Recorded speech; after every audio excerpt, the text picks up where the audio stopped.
Vous nous suivez sur Speedline TV, la nouvelle chaîne de télévision béninoise. Mesdames et messieurs, bonjour et bienvenue sur votre émission Free Speech qui revient chaque fin de semaine pour aborder un grand sujet ayant marqué l'actualité. C'est un secret de polichinelle. Depuis un bon moment, ça grogne au sein de la population, en particulier chez les travailleurs qui sont mécontents et qui dénoncent la cherté des prix des denrées alimentaires et l'accumulation des tasses. Leur ras-le-bol les a poussés le vendredi dernier à organiser un géant meeting à la Bourse du Travail à Cotonou pour exprimer leur mécontentement. Un meeting qui a réuni presque toutes les centrales et confédérations syndicales qui réclament une meilleure condition de vie et de travail de la part du gouvernement. Quelles sont les raisons qui sous-tendent ce meeting organisé par les syndicalistes? Que réclament les travailleurs au gouvernement? Parmi ces travailleurs se trouvent également les aspirants au métier de l'enseignant. Leur situation a-t-elle connu d'amélioration? Notre invité du jour tentera de répondre à ces différentes questions. Richard Doha, bonjour. Bonjour, monsieur le journaliste. Vous êtes secrétaire général adjoint du syndicat national des enseignants secondaires techniques et de la formation professionnelle session littorale. Merci d'avoir accepté notre invitation. Merci.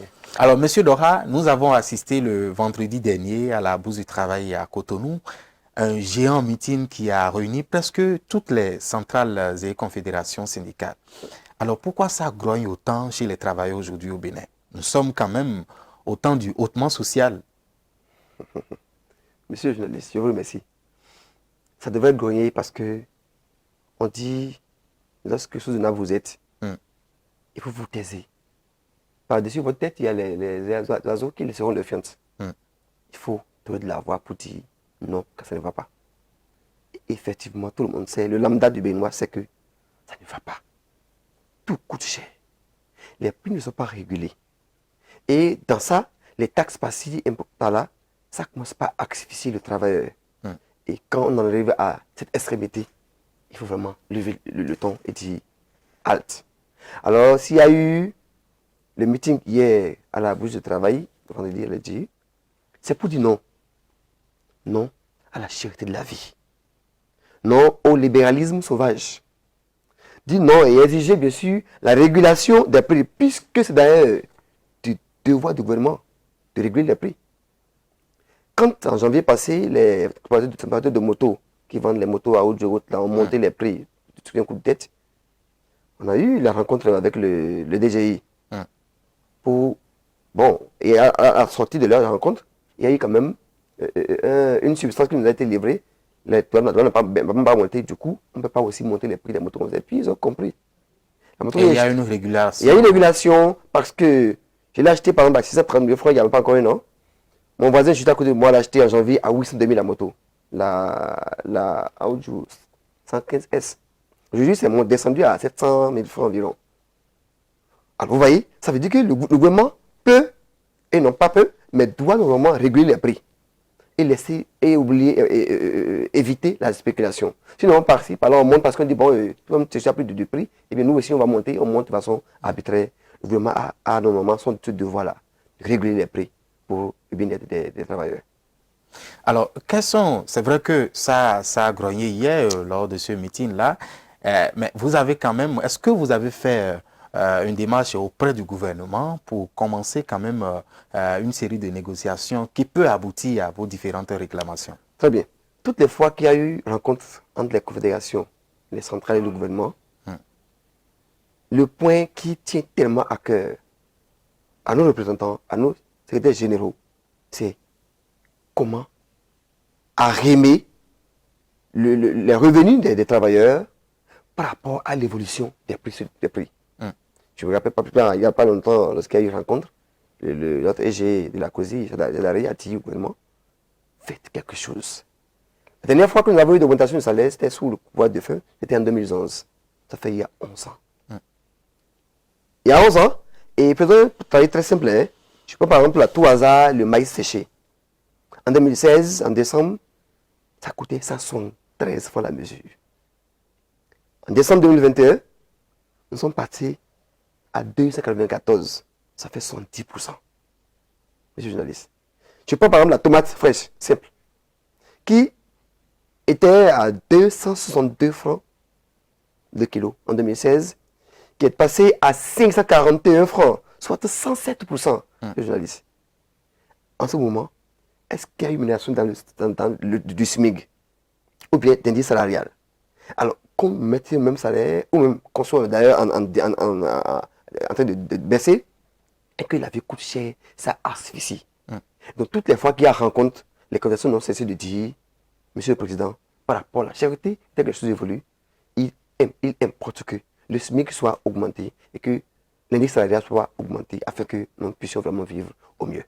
Et qu'est-ce que le gouvernement vous a promis, puisqu'il y a eu plusieurs rencontres entre le gouvernement, les membres du gouvernement, notamment une délégation conduite très souvent par le ministre d'État, Abdoulaye Biotchane, et les centrales des confédérations. Qu'est-ce que le gouvernement vous a promis de façon concrète?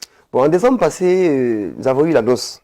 Vous étiez là, nous sommes tous là, on a entendu que, bon, par rapport à ces cris de cœur, il y aura augmentation du salaire.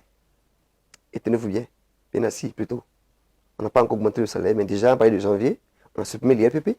On avait maintenant l'impôt là-dessus, si bien que les salaires ont plutôt baissé. On n'a pas encore fait l'augmentation. C'est vrai, c'est en cours. Il y a déjà des commissions qui siègent par rapport à ça.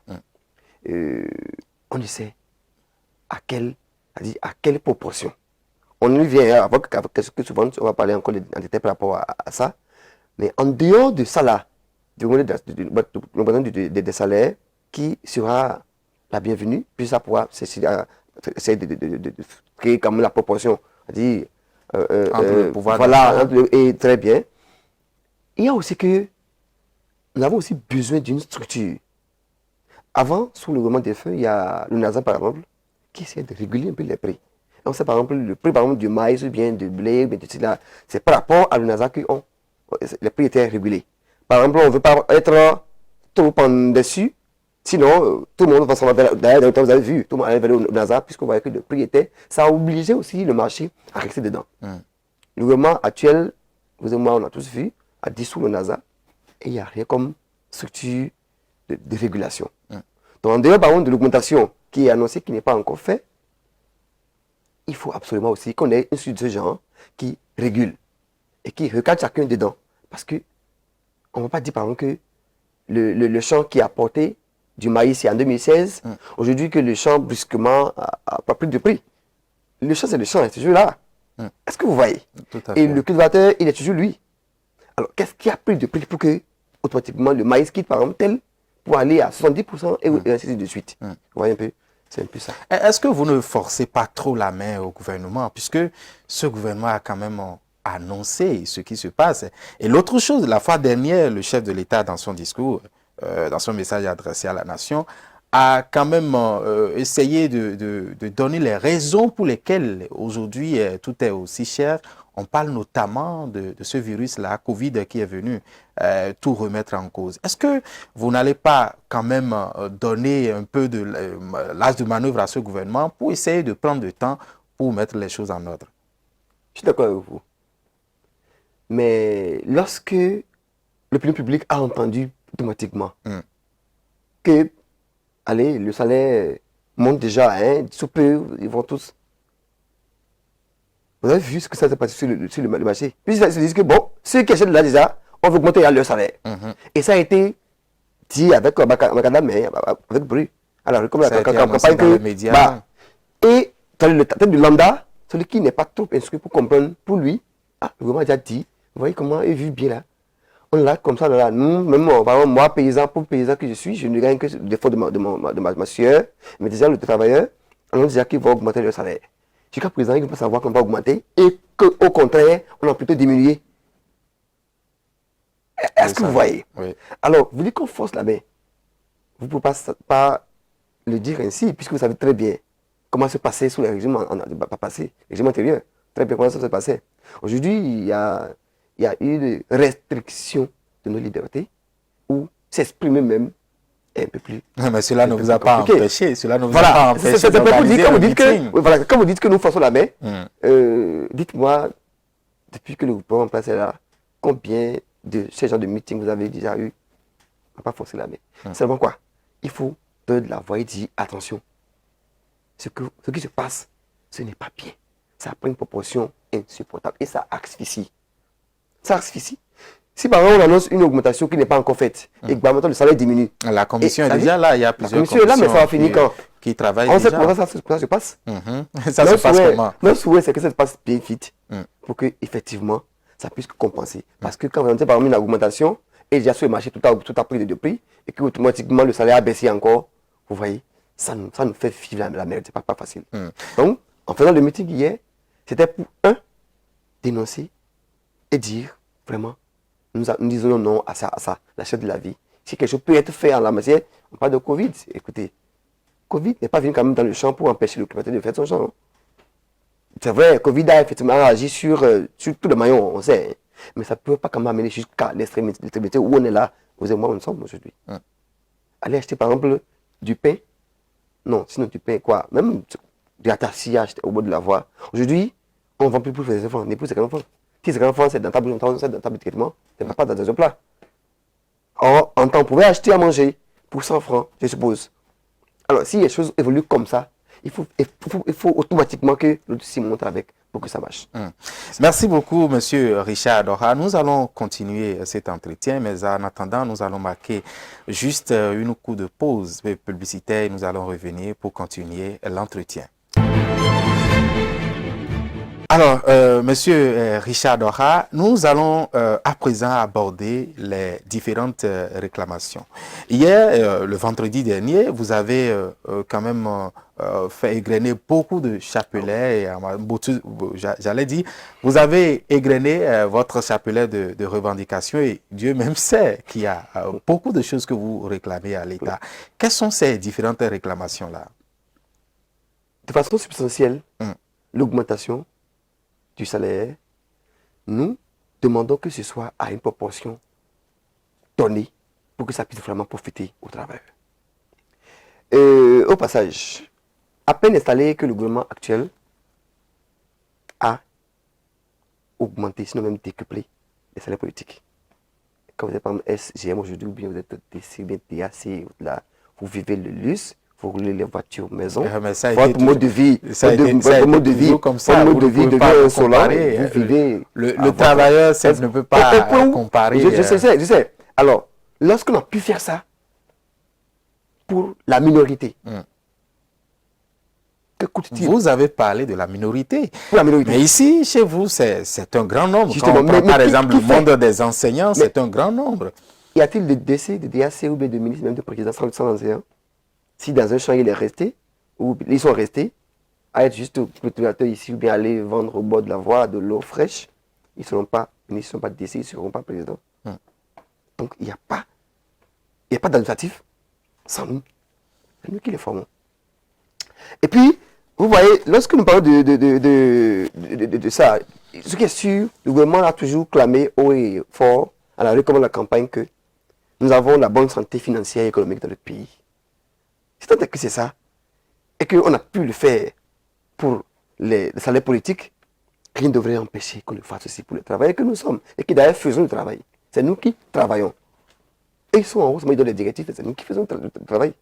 Donc, les bras qui sont à l'œuvre doivent être, on doit leur reconnaître ça. Et vous voyez, le gouvernement passé, en 2011, a annoncé en juillet 2011 l'augmentation à 25%.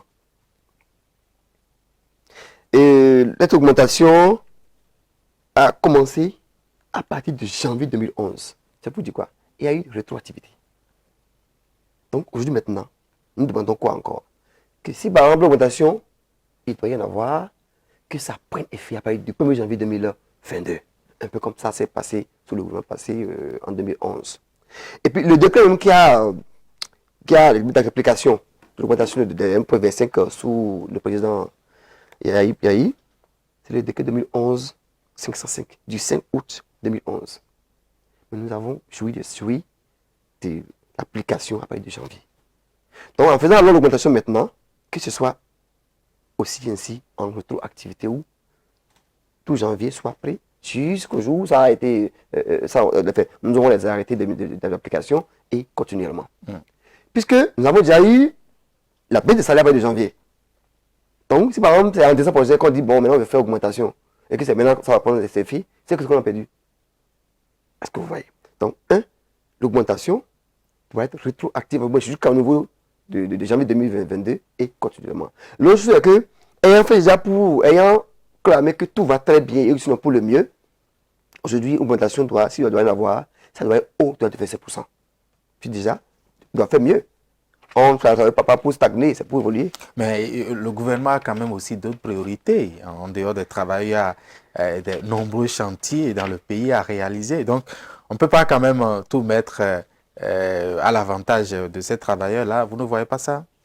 Alors, lorsque le travail n'est pas motivé, vous voyez, vous avez beau tracer les routes, ou bien tout ce que vous savez comme infrastructure. Cela va aussi à la construction du pays, M. Lora. Ce n'est pas faux. Mais le social, vous le mettez où? C'est nos secteurs, on va passer par-dessus les voies que vous tracez. Il faut d'abord vivre. C'est comme on dit en fond, c'est comme la grenouille. En fond, on dit baisser Goro Boudou-Vlaya. Et il dit qui est bien rassasié et qui ne connaît pas ce qui est bon. Par exemple, on me dit, tant moi, il est disposé, il est à l'hôpital, il est au CHD. J'ai en poche, par exemple, 2, 30, 40 millions. Ma maman est en train de souffrir de côté. On va là à Paris, j'ai les moyens pour s'assumer. Ce que je n'ai pas comment je le fais. On me trace les routes, mais je suis affamé. Vous voyez, on met les taxes par-ci, par-là, ça m'asphyxie. Et ce que j'arrivais à faire en tant que travailleur, peut-être il y a 5 ans, il y a 10 ans, il y a 11 ans, quand il y a eu augmentation, aujourd'hui, je n'arrive plus à le faire. J'évolue, mais je regrette, je suis journaliste. Est-ce que vous voyez?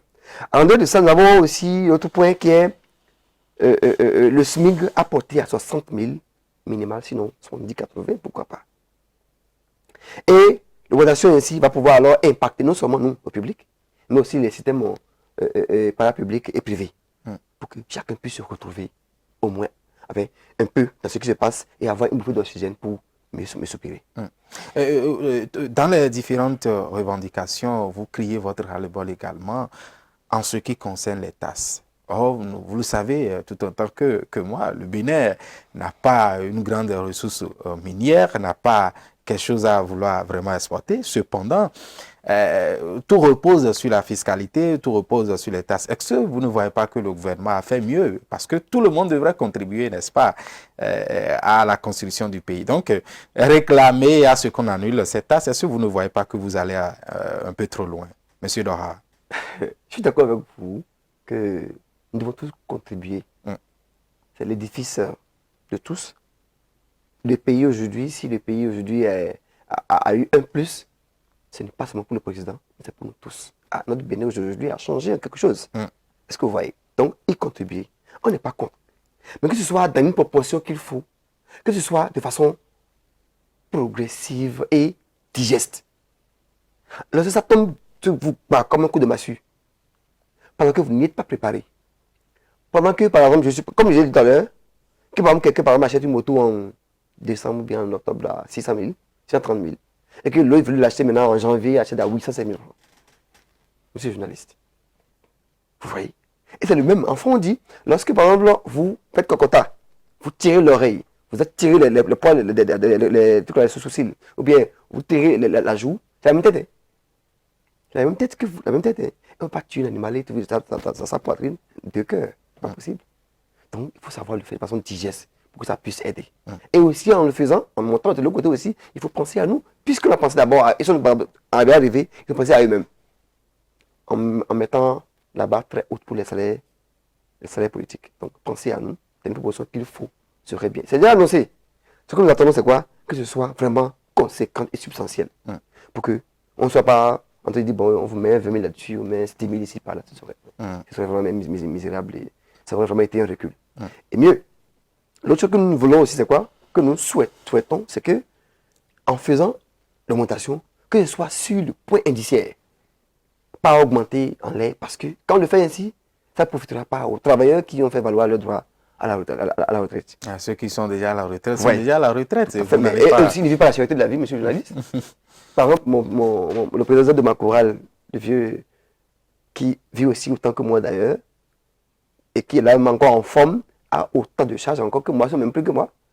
Un enfant à l'université par-ci, l'autre à Paris par-là. On ne peut pas mettre tout sur le dos du gouvernement. Tout à fait. Il y a quand même que le travail aussi peut créer d'autres activités. Oui, la charité impacte tout le monde, monsieur le journaliste.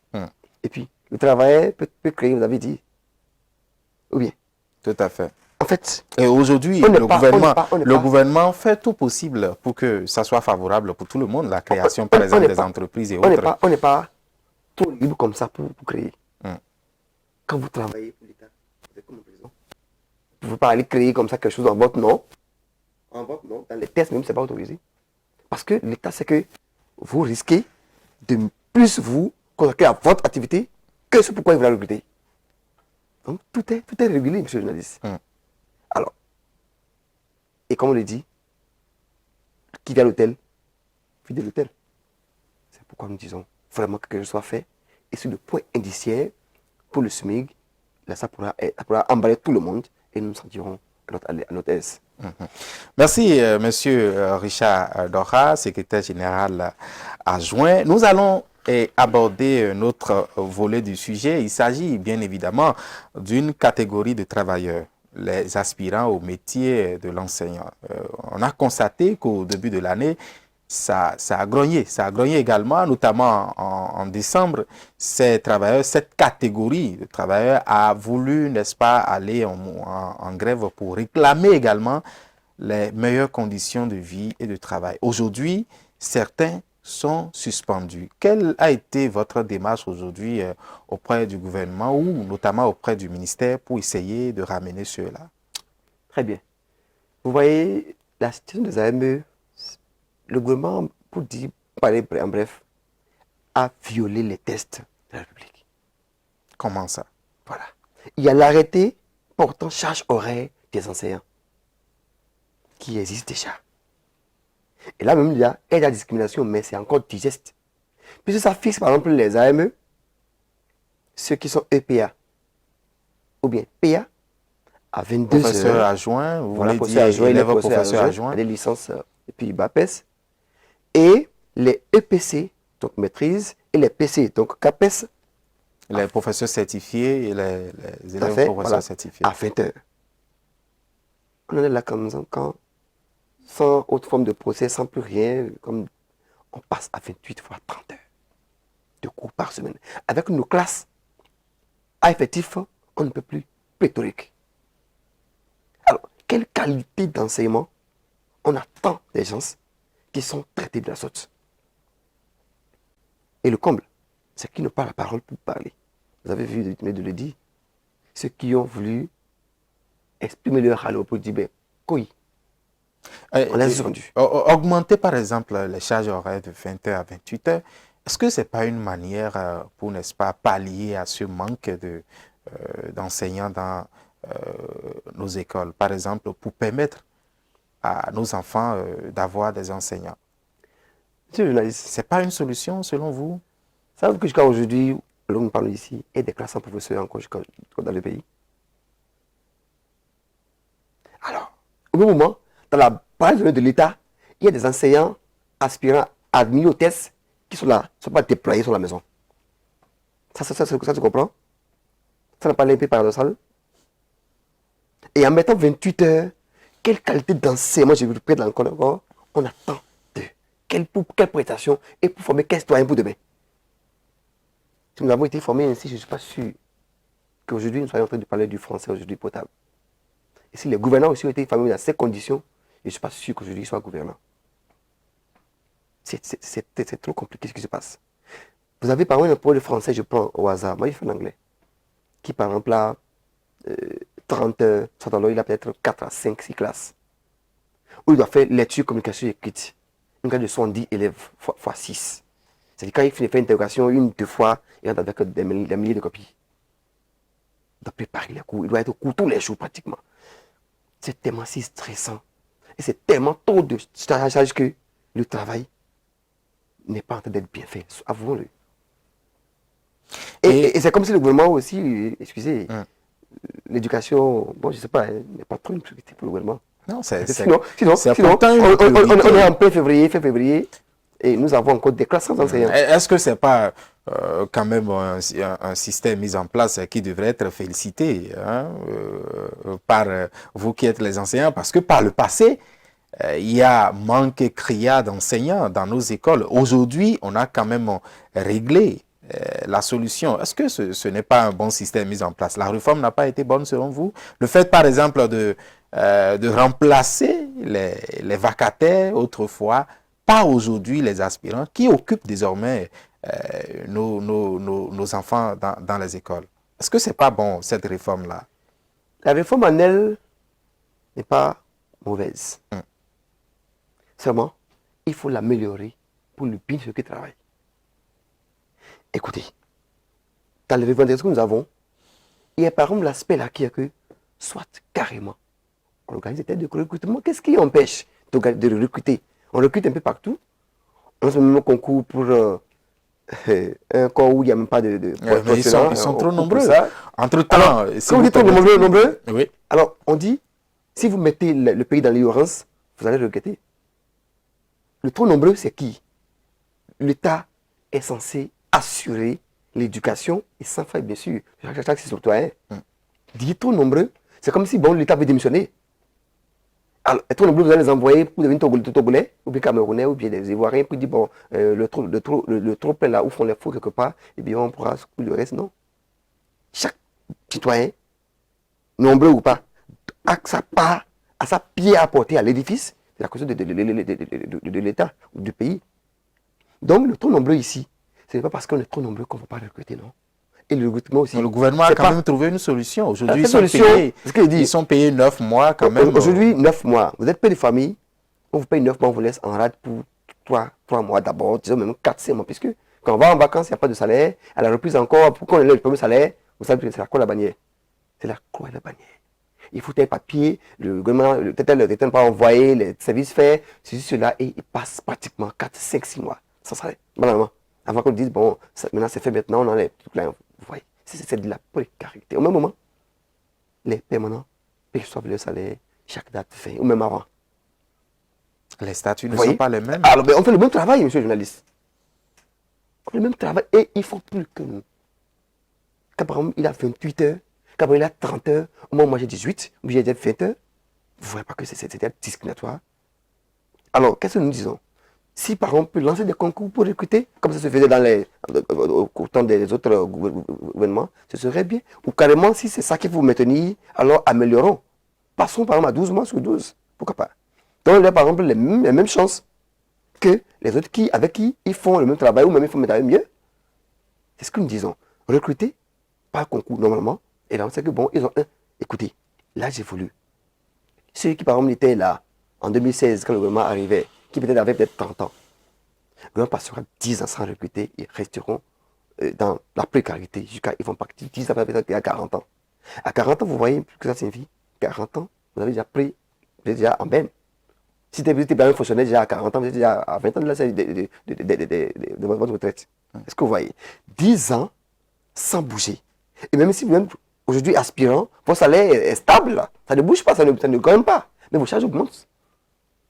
L'aspirant qu'on a payé il y a 3 ans, il y a 4 ans par exemple, qui n'a pas été célibataire, qui entend à payer une femme, il n'a pas eu de charges, il a fait un enfant, il n'a pas de charges, il va rester célibataire, il attend juste que le temps que vous pouvez dire, maintenant je te recrute pour que tu sois ACE ou bien tu sois APE, ou bien ACDP, j'allais dire, et maintenant on pourra maintenant commencer par te former pour que tu augmentes.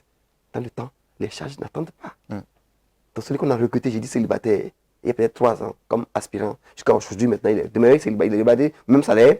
Il a eu le temps de se marier, de faire d'enfants. La précarité continue. Il est 9 mois, 8 mois, tantôt sur 12. Donc il faut améliorer le système. Si vraiment c'est pas comment on peut maintenant alors, comment faire pour que dans ça aussi, on peut commencer par faire du montage de salaire. Pour que ça, bon, par exemple, par rapport à telle prestation, on a évalué mon travail, j'ai bien travaillé, et bien, on monte mon salaire par exemple, après tel nombre d'années de travail, je peux monter un peu progressivement, un peu comme les autres. Puis c'est le même travail que nous faisons, je dis. ils le font autant, c'est même mieux. Entre-temps, le porte-parole du gouvernement, M. Wilfried Léandre Mbedi, a répondu à cette question de recrutement et a dit clairement que l'État serait incapable de recruter à l'heure là, surtout que le nombre est un peu élevé. On parle de 12 000 enseignants aspirants. Recruter 12 000 enseignants aujourd'hui, ça serait augmenter pratiquement les charges du pays. Est-ce que la manière dont l'État a procédé, vous ne trouvez pas que c'est une manière pour permettre à quand même à l'État de respirer un peu par rapport à ces salaires-là qu'on devrait donner à ces aspirants? Je suis d'accord avec vous. Mais est-ce que le vacatariat avait empêché que progressivement les autres gouvernements recrutent? Bien qu'il y ait ce d'AME qui est, qu'on veuille ou non, un peu mieux que le vacatariat et qui peut encore améliorer, on peut parallèlement à ça commencer par recruter un peu. Par exemple, je fais peut-être 1000 cette année, si j'étais par le gouvernement. Et l'année prochaine, je ne pourrais pas parce que j'ai des priorités. L'année que je suis encore, je prends 1000 encore. Progressivement et en douce, ça peut se faire. On n'a pas dit de recruter tous les champs 12 000 enseignants. Je n'ai pas dit ça. Et je peux le dire, puisque moi-même, je sais comment ça se passe. 12 000 enseignants sur le champ, quand on nous a recruté en 2014, je sais ce que ça signifie quand on a eu les rappels, tout ça, je sais que c'est de l'argent pour le gouvernement. Tu sais. Mais on peut le faire progressivement, monsieur le journaliste. Recruter par exemple par vague, autant jusqu'à combler. Et comme ça, les gens seront à leur aise à travailler. Et quand ils sont à leur aise, l'enseignant son travail, c'est dans la tête, c'est dans le cœur. Si dans la tête, il n'est pas à son aise, si dans le cœur, il n'est pas tranquille, vous l'envoyez en classe même, juste derrière, ils ne sont pas positifs. C'est clair. Et entre-temps, on a connu, j'allais dire tout à l'heure, cette catégorie, certains qui sont allés en grève et l'État les a suspendus, a retiré leur contrat. Comment vous voyez cette attitude-là de l'État? Est-ce que ce n'est pas une manière pour taper du poing sur la table, puisque ces aspirants ont signé un contrat et dans le contrat, il est dit qu'ils ne devraient pas aller en grève? Vous voyez, c'est l'exploitation. Comment ça? Ah oui. A dit, genre, comme vous frappez votre enfant, et vous lui dites, garde-toi s'il te plaît. Il vit des situations impossibles, mais vous l'empêchez de s'exprimer. C'est très dangereux. C'est un recul, hein. C'est un recul total. Parce que vous recrutez quelqu'un qui travaille, il n'est pas dit dans son contrat qu'il arrive à rester peut-être 2-3 mois après la rentrée, ça va un premier salaire. Comme les aspirants peuvent avoir les salaires toc, à la fin du premier mois de la rentrée, automatiquement, là, toc, avoir les salaires dans le temps qu'il faut. Combien? C'est dans le contrat qu'on peut faire le salaire comme on veut, jusqu'à quand on veut le payer. Lorsque le contrat déjà en amont n'a pas été réservé par le gouvernement, il est normal qu'il le réalise. Il est normal et tout le temps normal qu'il réagisse. Parce que, avant que tu me dises, voilà, tes devoirs, fais ci, fais ça, tu ne peux pas mes droits, je vais faire comme les devoirs de paix. Donc, il faut d'abord que le gouvernement, le contrat signé qui dit n'est pas en grève, que déjà à leur niveau même là, eux-mêmes, qu'ils prennent vraiment leur part active et qu'ils l'assument très bien et à temps, et non à contre-temps. Pour que les gens n'aient pas à parler. Il n'est pas dit que par exemple, ils avaient fait 30 ans de cours. Il ne t'a pas dit. J'ai dit, il y a l'arrêté qui fixe à 22 et à 20. Alors, de façon arbitraire, unilatérale, on se lève, on passe à 28 heures. Déjà qu'eux-mêmes violent. Si par exemple, les autres se lèvent pour dire, bon, nous allons réclamer, vous trouvez que c'est mauvais? C'est pas mauvais. Et cette manière de faire, aujourd'hui, ceux qui ont pris la tête du mouvement ont été suspendus. Il y en a qui sont morts. Et il y en a qui, dans les soucis, sont morts. Et il y en a dans le temps, il y en a plein, hein, par exemple, sous un coup de... Puisque vous êtes tellement stressé que les maladies qui doivent venir à l'âge très évolué déjà, vous tapez à la porte déjà très tôt. Parce que la charge est un peu trop. Ce n'est pas supportable, ce n'est pas humain. Pourquoi il dit c'est de l'exploitation?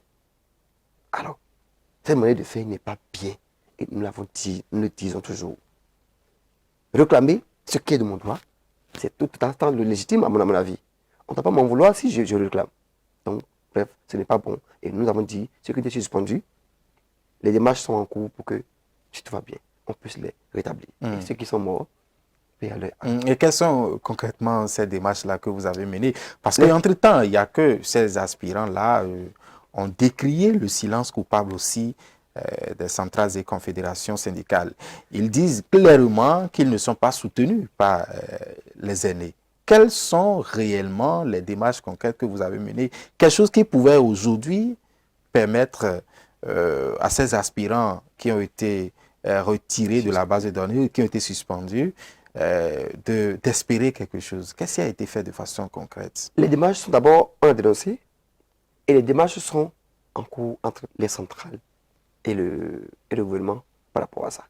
Que faire pour que cela soit rétabli dedans? C'est en cours. Je ne peux pas dévoiler ici, du coup, ce qui se fait dans l'homme, puisque c'est parce qu'on n'est pas encore prêt, ce n'est pas encore peaufiné, qu'on ne l'a pas mis au grand jour. Mais je sais que les démarches sont en cours par rapport à ça, pour que ceux qui ont été suspendus, injustement, puissent être rétablis. Parce qu'ils n'ont fait que réclamer ce qui est vraiment de leur droit. Et quand le gouvernement brandit que ce sont des articles de leur contrat qui n'ont pas respecté, le gouvernement aussi ne respecte pas les articles qui sont fixés au départ. Vous voyez? Donc, c'est comme on dit, hein, quand il y a action, il y a réaction. Donc, il y a des démarches par rapport à ça. Je ne peux pas aller en détail, mais je sais qu'il y a des démarches en cours par rapport à ça. Donc, aujourd'hui, les aspirants qui sont suspendus peuvent quand même espérer quelque chose à l'avenir. Pourquoi pas être rétablis l'année prochaine? Oui, rien n'empêcherait. Si par exemple les démarches aboutissent, et c'est que c'est en cours, et ça va se faire. Alors, nous allons tout à l'heure, de tout l'entretien, vous avez déploré plusieurs faits et la réponse qui a aujourd'hui permis de savoir que vous êtes en train de grogner, c'est ce meeting que vous avez organisé. Alors, si le gouvernement ne répondait pas à vos différentes revendications, qu'est-ce que vous allez faire après? Bon, vous savez, le meeting d'hier, comme il a dit au départ, ce journaliste, c'est que, au fond, ce n'est qu'un début. Lorsqu'on atteint un niveau donné, il faut, même si c'est vrai aujourd'hui, on a réduit le droit à la grève, on n'a pas suspendu. Je n'ai pas encore annoncé qu'on ira en grève, mais nous avons tout un programme ficelé par rapport à comment faire pour nous faire entendre. Et nous savons comment. C'est vrai que les méthodes de lutte en temps ont changé. Avec, on dit, haute mœurs. Tout à fait. Voilà. Donc, les méthodes sont en train de changer et on y réfléchit. Les laboratoires sont en train de travailler par rapport à par où prendre pour que ça marche. Et on s'y attelle. Et très souvent, vous avez ces syndicats qui sont accusés d'être inactifs sur le terrain, surtout par rapport au droit de grève. Vous ne preniez pas, par exemple, un jour pour faire de grève parce qu'on vous a donné quand même 10 jours dans l'année. Mais depuis que le régime est là, depuis que cette réforme a été faite dans ce sens, vous n'avez jamais utilisé un seul jour pour crier votre ras-le-bol. Et ce que vous avez trouvé, ce n'est rien d'autre que les meetings. Est-ce que vous avez peur du gouvernement, c'est ça? Non, ce n'est pas un fait de peur. Le pouvoir de force, le rapport de force n'a jamais été tout le temps d'un seul côté. Raison pour laquelle vous n'avez pas utilisé un seul jour? Je viens. Et lorsqu'aujourd'hui, on se retrouve dans une situation où il faut changer les méthodes. Vous voyez, si en temps les grèves aidaient réellement à régler des problèmes, et qu'aujourd'hui, nous avons trouvé, on s'est buté contre du roc.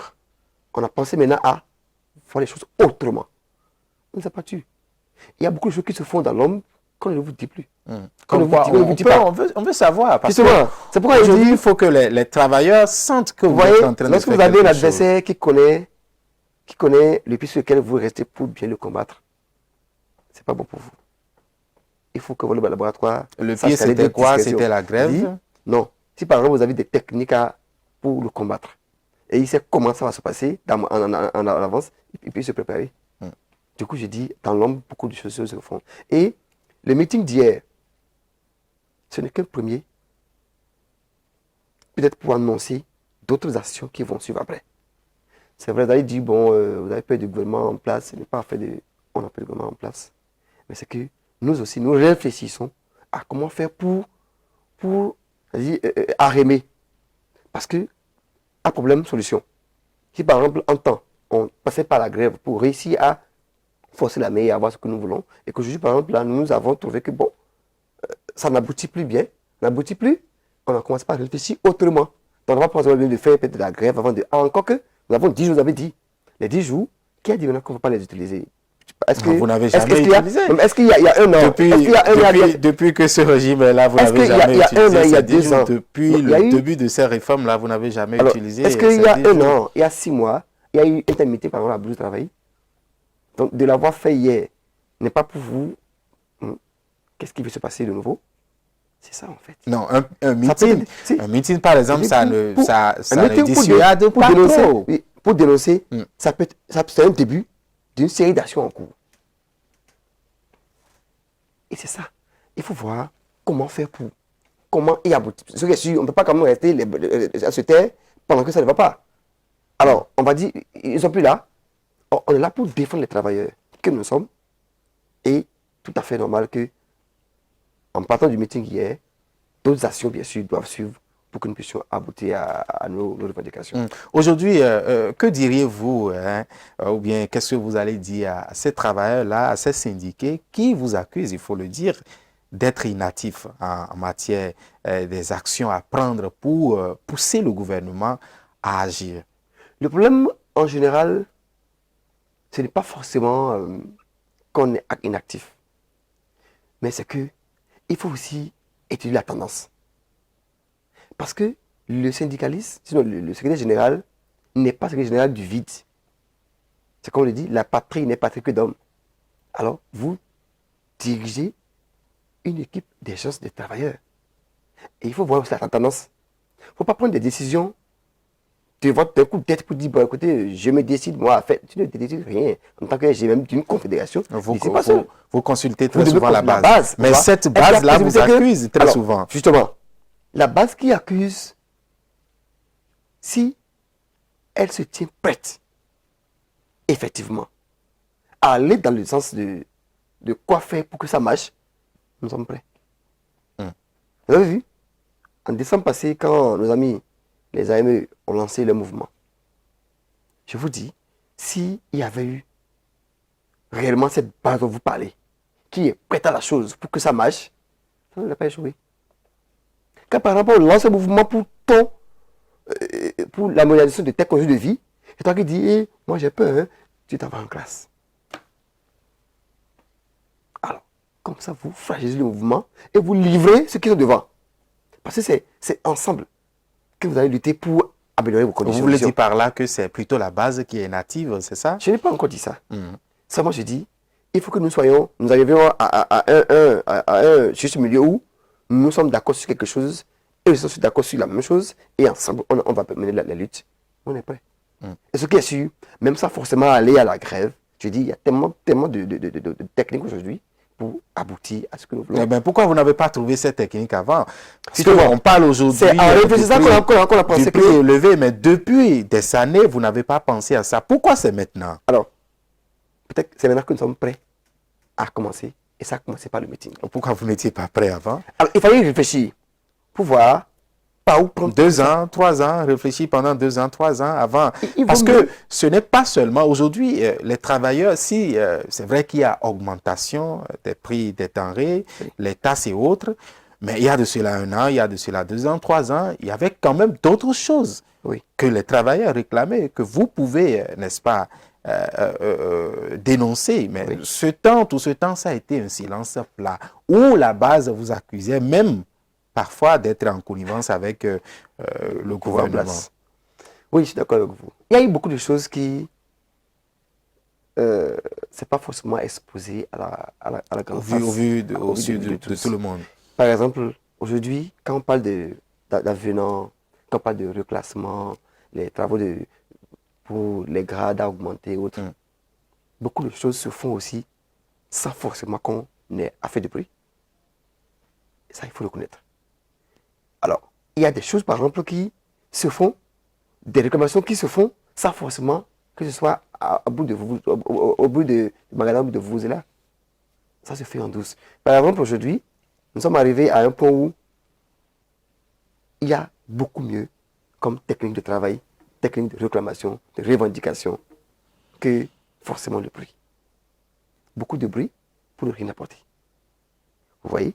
Et j'ai dit, il faut toujours voir en face l'adversaire qu'on a.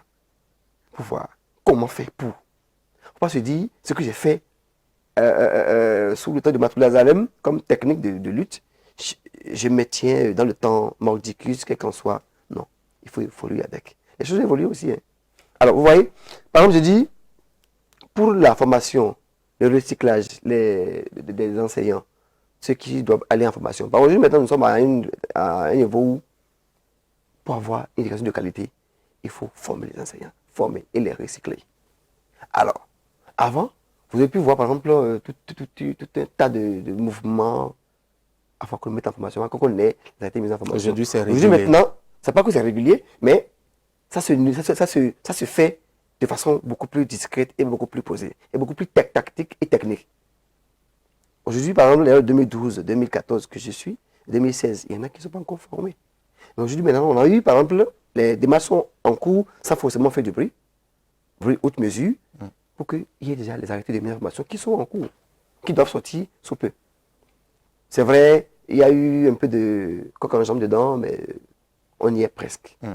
On y est, vous voyez. Donc, franchement, ce que je dis, les techniques de lutte doivent évoluer dans le temps, selon aussi le pouvoir que nous avons en place et comment ça peut se faire pour que ça arrange et les travailleurs et le gouvernement. C'est un peu ça. Mais dire que nous sommes en connivence, bien quoi, on est mal au bout du... Non, non, non, non. Ça, je ne sais pas, non. On n'est pas dans ça. Monsieur Daha, nous tendons tout doucement vers la fin de cet entretien. Est-ce que vous avez aujourd'hui un message à l'endroit du gouvernement par rapport à vos différentes réclamations? Oui. Premièrement, il faut poser les oreilles et écouter les travailleurs. Parce que, qu'on veut ou non, ils sont au service de l'État. Et les conditions de travail dans lesquelles ils sont là, ça détermine aussi le rendement qui sortira. Et l'État central attend du bon rendement. On ne peut pas quand même semer de l'arachide et attendre de récolter du haricot. C'est impossible. Donc, il faut absolument que le gouvernement écoute les travailleurs, que nos points de revendication en cours, par exemple le SMIG, l'évaluation de l'indice salarial et puis qu'on sent que ce soit pris en compte. Et qu'il y ait cette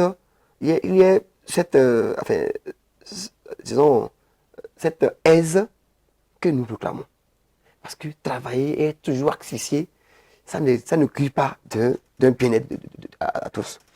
Et pour le système éducatif, par exemple, j'allais dire, il faut le plus tôt possible former ceux qui sont en attente, recycler ceux qui vont recycler pour que le travail soit bien fait. Il faut que l'État organise aussi la formation, le retour en formation, j'allais dire, de ceux qui ont eu le BAPES en temps et qui attendent d'aller au CAPES. Puisque chaque année, les capétiens, les PC s'en vont à la retraite. Le vide se crée. Et vous mettez par exemple les gens au BAPES, vous les empêchez d'aller au grade de pouvoir se certifier. Les classes de seconde, c'est qui va les garder? Pour une formation des cadres de demain, il faut absolument qu'il y ait cette formation. Il faut aussi le recrutement, comme je viens de le dire. Le recrutement. Recruter les gens. Recruter. Éviter, il y a fait de aspirana où c'est 8 mois, 9 mois, où les gens vont rester à jeun pendant. Imaginez, hein, vous devez rester à manger pendant 8 mois et rester à jeun sur 4 mois. Qu'est-ce qu'on veut de vous? Et pour quelle productivité? Vous voyez? Donc, il faut recruter et mettre les gens. Ça fera du bien pour tous. Et à la longue, même si on ne recrute pas, qu'on améliore, par exemple, la vie de ces AME-là, en sorte qu'on ramène, par exemple, le nombre à exécuter au nombre de normal prévu par l'arrêté, 20, 22, et qu'on passe à 12 mois sur 12, et qu'on leur mette les avantages qu'il faut à côté pour que le travail soit beaucoup plus facile. Et comme ça, quand c'est facile, le travail sera bien fait. Nous aurons des cadres bien formés pour le développement du pays. Et également, maintenant, vous avez égrené votre chapelet de doléances à l'endroit du gouvernement. Un mot également à l'endroit de vos syndiqués, de façon particulière, et de façon générale aussi les travailleurs qui attendent beaucoup de vous. Tout à fait. Moi, je vais sûrement dire que rien n'est perdu. Rien n'est encore perdu. Et vous savez, comme je l'ai dit tout à l'heure, il faut voir dans quelle direction aller pour que ce soit pour le bien de tous. Donc, que tout travailleur sache que les représentants que nous sommes, nous ne tombons pas sur nos lauriers par rapport aux revendications, par rapport aux préoccupations des travailleurs. Donc, travaillons ensemble, tenons-nous prêts pour ce qu'il y a d'abord comme démarche à mener, d'accord, pour que les choses aillent au mieux. Et que lorsque, par exemple, on doit se soulever, exprimer un ras-le-bol, que ce soit de la base vers les représentants. On sait que ils sont vraiment décidés pour qu'on fasse telle chose. Et là, vu hier, par exemple, la bourse de travail était une marée humaine. Ça veut dire que les gens sentent cette charité-là comme une charge et on a vraiment envie de s'exprimer pour dire halte, pour qu'on vive mieux. Merci. Merci beaucoup, Monsieur Richard Dora. Vous êtes secrétaire général adjoint du Syndicat national des enseignants du secondaire technique et de la formation professionnelle, session Le Littoral. Merci d'avoir répondu à notre invitation. Merci à vous aussi. On vous retrouve très bientôt. Merci. C'était votre émission Speech Free Speech. On se retrouve très prochainement pour un autre numéro. À bientôt.